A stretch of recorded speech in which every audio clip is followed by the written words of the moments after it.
नमस्कार मित्रांनो. कर्क राशीच्या व्ययस्थानात कर्क राशीचा सर्वात महत्त्वपूर्ण ग्रह, ज्याला आपण राजयोगकार ग्रह म्हणतो, तो आहे मंगळ. हा मंगळ कर्क राशीच्या व्ययस्थानात भ्रमण करणार आहे सप्टेंबर महिन्यामध्ये. याचप्रमाणे कर्क राशीच्या तृतीय स्थानामध्ये रवी, बुध आणि शुक्र या तिघांची युती केतू बरोबर होणार आहे. हे सर्व ग्रह त्याबरोबर बाकीचे जे ग्रह आहेत त्याचे जे प्रभाव परिणाम आहेत, हे संपूर्ण सप्टेंबर महिन्यामध्ये कर्क राशीवर कशा प्रकारचे होणार आहेत, या सर्व संदर्भातली खुलासेवार चर्चा आपण या व्हिडिओमध्ये करणार आहोत. तर सर्वात पहिल्यांदा आपण चर्चा करू, तुमचं स्वास्थ्य मानसिक किंवा शारीरिक हे नेमकं कशा प्रकारचं असेल. जसं की तुमच्या राशीचा जो षष्टेश आहे गुरु, जो की तुमच्या लाभ स्थानामध्ये भ्रमण करतोय, तो मार्गी झालेला आहे किंवा मार्गस्थच आहे. याचप्रमाणे तुमच्या राशीचा जो अष्टमेश आहे शनी, जो की तुमच्या 8व्या स्थानातच भ्रमण करतोय, तो मात्र वक्री आहे. ते सगळ्यात महत्वाची दुसरी गोष्ट आहे, जो की मंगळ. मंगळ तुमच्या राशीचा राजयोगकारक ग्रह आहे, मात्र तो तुमच्या व्यय स्थानामध्ये भ्रमण करणाऱ्या संपूर्ण महिन्यामध्ये व्ययस्थानामध्ये तो शत्रू राशीमध्ये भ्रमण करणार आहे. तर एका अर्थी सांगायचं झालं तर शारीरिक व्याधींच्या संदर्भात किंवा शारीरिक त्रास तुम्हाला या महिन्यात तसे काही फारसे होणार नाहीत. परंतु मानसिक त्रासाच्या संदर्भात मध्ये काळजी घेणं अतिशय आवश्यक आहे. कारण व्ययस्थानातला शत्रू राशीतला जो मंगळ आहे, हा तुम्हाला त्रास देणार, प्रेशर देणार, स्ट्रेस देणार. मग हे प्रेशर, स्ट्रेस कुठल्याही क्षेत्रासंदर्भातले असू शकतात. हे तुमच्या आर्थिक संदर्भातले असू शकतात किंवा सामाजिक संदर्भातले असू शकतात किंवा घरातले जे फॅमिलीच्या संदर्भातले असू शकतात. मात्र स्ट्रेस, टेन्शन, प्रेशर हे तुम्हाला या महिन्यामध्ये निश्चित येणार आणि त्याचा अनुभव तुम्हाला येणार. या संदर्भात काळजी घेणं आवश्यक आहे. होतं कधी-कधी काय, की आपण स्ट्रेसमध्ये आलो, की कधी-कधी थोडंसं भावना तिथून चुकीचे निर्णय घेतो. त्या संदर्भात काळजी घ्या. जरी तुम्ही तशा प्रकारचे काही त्रास आले, तर धीरोदात्तपणे येणाऱ्या संकटाचा सामना करणं अतिशय गरजेचं राहील. आणि काळजी करू नका, तुमच्या लाभस्थानात भ्रमण करणारा जो गुरु आहे, हा तुमच्या पाठीशी आहे. जरी तुम्हाला संकट मोठी वाटली, तरी ती प्रत्यक्षामध्ये तुमच्यावरती आपटणार नाही, आदळणार नाही. महत्वाचं काय होतं, की तुमची जी रास आहे, ही चंद्राची रास आहे. त्याच्यामुळे थोडंसं इमोशनल आहे. म्हणजे छोट्या-मोठ्या गोष्टींबद्दल जास्त विचार करणारे, भावनेतून विचार करणारे आहे.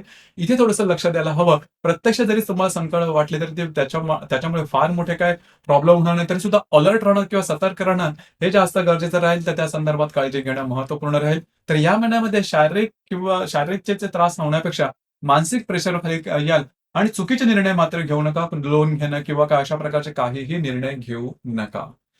यानंतर आपण चर्चा करणार आहोत तुमच्या आर्थिक स्थैर्याबद्दल. आर्थिक स्थैर्य नेमकं कशा प्रकारचं असेल, जसं की तुमच्या राशीचा जो धनेश आहे रवी, जो धनस्थानात स्वतःच्या राशीमध्ये भ्रमण करतोय 17 तारखेनंतर, तृतीय स्थानामध्ये भ्रमण करणार आहे. याचप्रमाणे द्वितीयामध्ये जो बुध भ्रमण करतो आहे, तो दिनांक 6 तारखेनंतर 5 तारखेनंतर तुमच्या तृतीय स्थानामध्ये भ्रमण करणार आहे. तुमच्या राशीचा जो पंचमेश आहे मंगळ, जो की व्ययात भ्रमण करतोय, संपूर्ण महिना हा व्ययातच असणार आहे. अष्टमेश जो आहे शनी, तो अष्टम स्थानातच असणार आहे, तो वक्री आणि लाभेश जो आहे शुक्र, हा तुमच्या तृतीय स्थानामध्ये भ्रमण करतो आणि 19 तारखेनंतर हा स्वतःच्या राशीमध्ये तुमच्या चतुर्थ स्थानामध्ये भ्रमण करणार. तर एकंदरीतच सांगायचं झालं तर या संपूर्ण महिन्यामध्ये तुम्हाला थोडंसं आर्थिक संदर्भात थोडा विचार करणं गरजेचं आहे. जसं की गेल्या साधारण 15-1 दिवसामध्ये तुम्ही बघितलं असेल, की खर्च तुमचे बऱ्याच प्रमाणात वाढलेले होते. म्हणजे जवळ-जवळ जवळ-जवळ ऑगस्ट 15च्या नंतरचा जर का तुम्ही कालावधी घेतला, तर बऱ्याच प्रमाणात तुमचे खर्च झालेले आहेत आणि त्या खर्चाचे नियंत्रण ठेवणं गरजेचं राहील. या महिन्याच्या जवळ-जवळ 16-17 तारखेपर्यंतच्या कालावधीमध्ये अशाच प्रकारे अनवॉन्टेड वगैरे खर्च ज्याला आपण म्हणतो किंवा खर्चाचं जे प्रमाण आहे ते थोडंसं जास्त राहील. या संदर्भात थोडीशी काळजी घेणं गरजेचं राहील. तसं पाहिलं तर तुमच्या राशीला वेगळं सांगायला नको. तुमची जी राशी आहे ही प्रॅक्टिकल आहे, व्यवहारी राशी आहे. पैशांच्या गणित तुमचं सहसा चुकत नाही. परंतु कधी-कधी वेळ अशा प्रकारची येते, की आपल्याला पैसे खर्च करावेच लागतात. तर या संदर्भात थोडीशी काळजी घेणं महत्त्वपूर्ण राहील. दुसरी महत्त्वाची गोष्ट म्हणजे जर तुम्ही शेअर मार्केटमध्ये ट्रेड करत असाल, तर या महिन्यात मोठे ट्रेड अजिबात करू नका. तुमचे अंदाज सपशेल चुकतील. काळजी घ्या. कुठल्याही प्रकारची रिस्क किंवा ज्याला आपण जोखीम वगैरे म्हणतो, हा प्रकार या महिन्यात अजिबात करू नका. याचप्रमाणे जे तुम्ही म्हणजे मेहनत केलेली असेल, त्याचे तुम्हाला लाभ वगैरे चांगले मिळतील, त्याची तशी काही काळजी करू नका. तर एकंदरीतच मिला-जुला ज्याला आपण म्हणतो, अशा प्रकारचा काही कारभार राहील. परंतु खर्चावरती नियंत्रण ठेवणं मात्र या महिन्यामध्ये महत्त्वपूर्ण राहील. गृहसौख्याबद्दल सांगायचं झालं तर तुमच्या राशीचा जो चतुर्थेश आहे शुक्र, जो की तुमच्या तृतीय स्थानामध्ये भ्रमण करतो 19 तारखेनंतर स्वतःच्या राशीमध्ये येणार आहे चतुर्थ स्थानामध्ये. साधारण तुम्ही बघितलं असेल, की गेले साधारण 10-12 दिवस आणि जवळ-जवळ सप्टेंबरच्या एकंदरीत 17-18 तारखेपर्यंतचा जो कालावधी, त्यामुळे घरातले जे वातावरण ते काही बऱ्याच प्रमाणात गढूळ झालं होतं. घरातलं वातावरण काही नीट नव्हतं. वादविवाद होते ते घरातल्या व्यक्तींवर, नातेसंबंध काय ठीक नव्हते आणि अशा काही घडामोडी घडलेल्या होत्या, की घरातलं वातावरण पूर्णपणे बिघडलेलं होतं आणि तुमची जी रास आहे ही घरातल्या व्यक्तीशी सर्वात जास्त अटॅच असणारी रास आहे. त्याच्यामुळे त्याचा सर्वात जास्त इम्पॅक्ट घरातल्या व्यक्तींपेक्षा तुमच्यावरती जास्त झालेला होता. अर्थातच तुम्ही या महिन्यामध्ये त्याच्यातून बाहेर पडता आहात. जसा शुक्र तुमच्या चतुर्थ स्थानामध्ये येईल, तसं एक वेगळ्याच प्रकारची शांती किंवा घरातलं जे वातावरण ते बरचसं सुटसुटीत झाल्यासारखं वाटेल. घरातल्या व्यक्तींबरोबरचे नातेसंबंध तुमचे म्हणजे निर्धारित किंवा त्याच्यामध्ये व्यवस्थितपणा येईल आणि महत्वाचं म्हणजे घरामध्ये काही नवीन वस्तू वगैरे घेणं, चीज वस्तू वगैरे असा सुद्धा प्रकार होईल. तर एकंदरीतच या महिन्यामध्ये ही गोष्ट तुमच्यासाठी फारच शुभफलदायी अशी असणार आहे. इथे एक गोष्ट सांगावीशी वाटते, की तुमच्या तृतीय स्थानामध्ये रवी, बुध आणि शुक्र हे तिन्ही ग्रह येणार आहेत आणि खास करून तृतीय स्थानामध्ये आधीपासूनच असणाऱ्या केतू बरोबर हे तिन्ही जे ग्रह आहेत ते युतीमध्ये जाणार आहेत.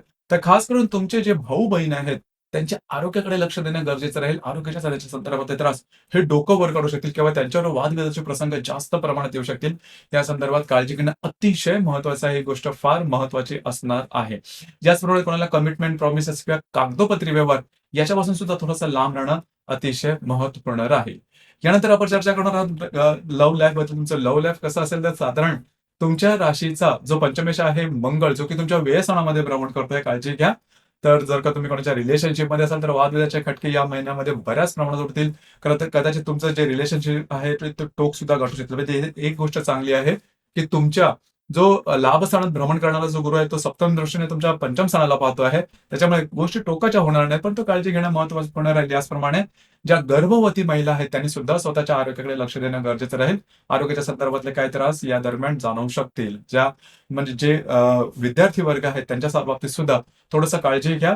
अगदी बेफामपणे किंवा बेधुंदपणे राहू नका. थोडंसं अलर्ट राहणं किंवा एफर्ट जास्त देणं ही गोष्ट महत्वाची असणार आहे. यानंतर वैवाहिक जीवनाबद्दल सांगायचं झालं तर तुमच्या राशीचा जो सप्तमेश आहे शनी, जो की तुमच्या अष्टम स्थानामध्ये भ्रमण करतोय आणि वक्री आहे. तर थोडंसं तुमचे जे वैवाहिक जोडीदार आहेत, त्यांच्या आरोग्याकडे मात्र लक्ष देणं गरजेचं राहील. इथे परत जो गुरु आहे, जो की तुमच्या लाभ स्थानामध्ये भ्रमण करतो आहे आणि तो नवम दृष्टीने तुमच्या सप्तम स्थानाला पाहतोय. त्याच्यामुळे तशी काय फारसा काय प्रॉब्लेम वगैरे येणार नाही. त्याच्यामुळे त्या आणि थोडीफार वैवाहिक जे जोडीदार असेल त्यांच्या आरोग्याची कुरबुर थोडी चालू राहील, पण त्याचे फारसे टोकाचे वगैरे परिणाम मिळणार नाही. अगदी बिनधास्त राहा. यानंतर तुमचं जे कार्यक्षेत्र आहे त्या संदर्भात विचार करायचा झाला तर तुमच्या राशीचा जो दशमेश किंवा कर्मेश ज्याला आपण म्हणतो मंगळ, जो की तुमच्या तुमच्या व्ययस्थानामध्ये भ्रमण करतोय, तर तुमचं जे कार्यक्षेत्र असेल त्यासाठी या महिन्यामध्ये धावपळ, दगदग ही बऱ्याच प्रमाणात होणार. अर्थात त्याचे काही चांगले परिणाम तुम्हाला निश्चित मिळतील. त्याच्यामध्ये तशी काही काळजी करू नका. पण थोडीशी धावपळ, दगदग या महिन्यात बऱ्याच प्रमाणात करावी लागणार आहे.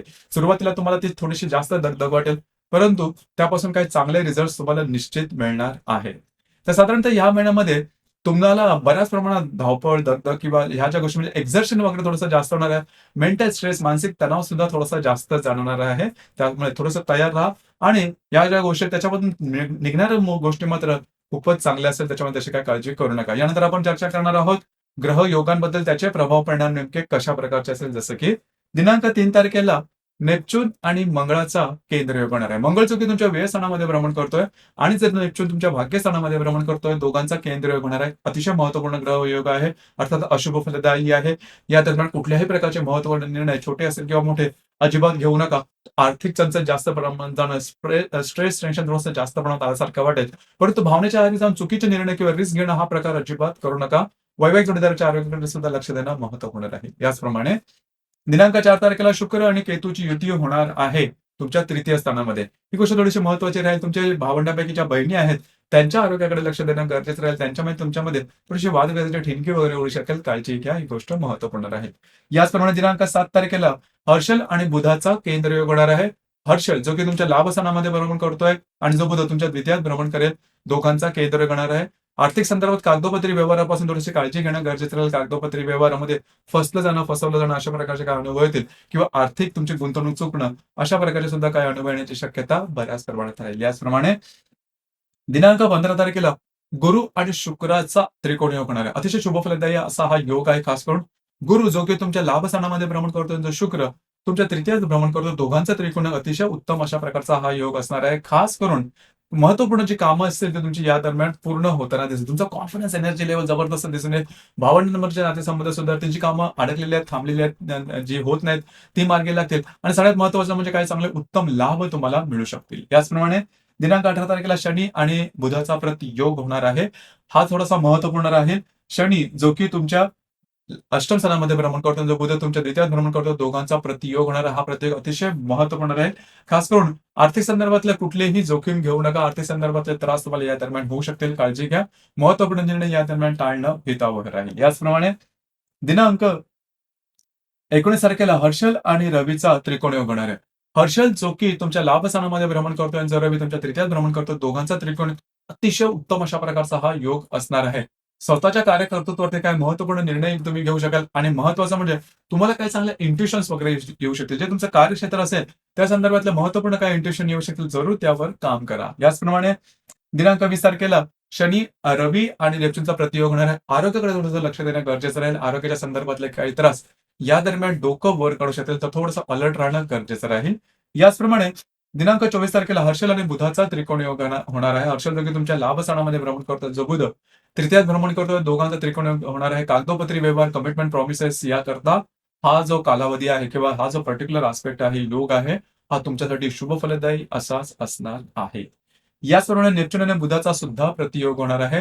कागदोपत्री व्यवहारापासून थोडी काळजी घ्या. तुमचे भावंड असेल त्यांच्याबरोबर थोडंसं मिसअंडरस्टँडिंग किंवा गैरसमज या दरम्यान होण्याची शक्यता बऱ्याच प्रमाणात आहे. याचप्रमाणे दिनांक 28 आणि 29 तारीख ही अतिशय महत्त्वपूर्ण राहील. कारण या 28 आणि 29 तारखेला रवी आणि बुधाची युती केतू बरोबर होणार आहे. तर हा जो कालावधी आहे हा अतिशय महत्त्वपूर्ण राहील. 2-3 प्रकारे हा तुम्हाला इफेक्ट करू शकेल. त्यानंतर काळजी घ्या.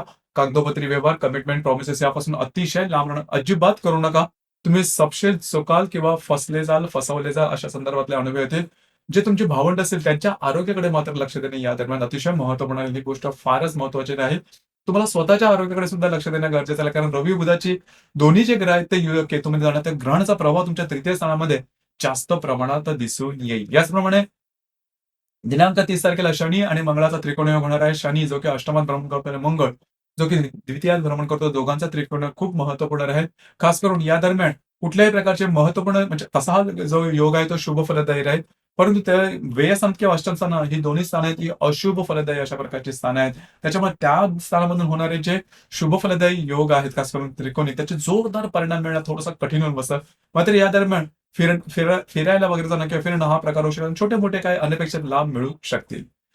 या महिन्यातली जी अमावास्या आहे ती तुमच्या द्वितीय स्थानामध्ये आहे दिनांक 2 तारखेला आणि जी पौर्णिमा आहे ती दिनांक 17 तारखेला आहे. तर अमावास्याच्या दरम्यान म्हणजे 2 तारखेला आर्थिक व्यवहाराच्या संदर्भात काळजी घ्या.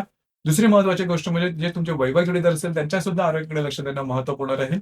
आणि जी पौर्णिमा आहे ती 17 तारखेला. असं जर का पाहिलं तर अमावास्या आणि पौर्णिमेला रविचंद्राचं आकर्षण जास्त असल्या कारणामुळे आणि तुमच्या राशीचा जो स्वामी आहे तो चंद्र आहे. त्याच्यामुळे तुम्हाला खास करून याचा अनुभव बऱ्याच प्रमाणात येईल, की रवी म्हणजे अमावास्या आणि पौर्णिमेला थोडीशी भावनातीत झाल्यासारखं वाटतं किंवा भावना जास्त झाल्यासारखं वाटतं किंवा चुकीचे निर्णय जास्त घेतल्यासारखे वाटतं.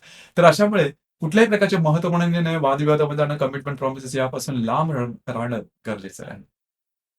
तर मित्रांनो, हे होतं कर्क राशीचा सप्टेंबर 2024 करताचा संपूर्ण राशीफळ. धन्यवाद.